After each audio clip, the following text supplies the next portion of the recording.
Class 11th Hydrocarbons NCERT exercise question 6.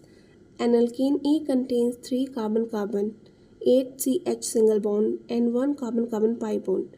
A on ozonolysis gives 2 moles of an aldehyde of molar mass 44U.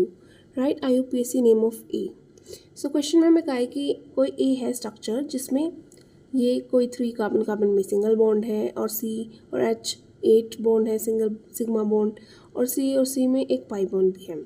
तो अगर देखो, अगर हमारे पास ये हो क्योंकि C4H8 बन रहा है जिसमें कहा है कि 2 मोल एल्डिहाइड इक्वली बनेंगे, 2 CH3 CHO बनेंगे। तो पहले शुरुआत से समझते, पहले देखो इसे।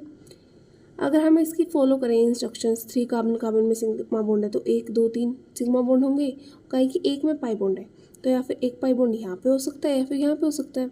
अगर हम यहाँ पे लगाएंगे तो ये इक्वली तो एल्डिहाइड नहीं फॉर्म होगा क्योंकि पता है हमें यहाँ पे डबल बॉन्ड क्लीव करके ऑक्सीजन यहाँ पे लगाएंगे तो ये तो इक्वली नहीं होगा। लेकिन हमें यहाँ पे अगर डबल बॉन्ड लगाते हैं तो ये दोनों हम ओजोनोलिसिस करते हैं तो ये फिर दोनों इक्वली अमाउंट में जो इन्होंने कहा है कि 2 मोल ऑफ एल्डिहाइड हमारे पास फॉर्म हो जाएगा। तो देखो अब हम यहाँ पे डबल बॉन्ड लगाएंगे तो हमें ये तो पता चल गया ये वाला स्ट्रक्चर है, ठीक है। यहाँ पे डबल बॉन्ड आएगा, इसे क्या कहेंगे 2 पे आएगा, यानी कि सेकंड वाले कार्बन पे डबल बॉन्ड आएगा।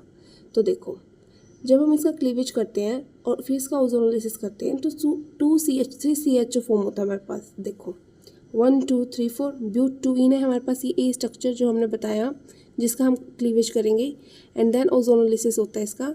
CH3 CHO and CH3 CHO दोनों मॉलिक्यूल्स एल्डिहाइड के इक्वली मोलर मास में भी। सो हमारे पास यही पूछा था IUPAC नेम ऑफ ए, तो इसका ब्यूट-2-ईन।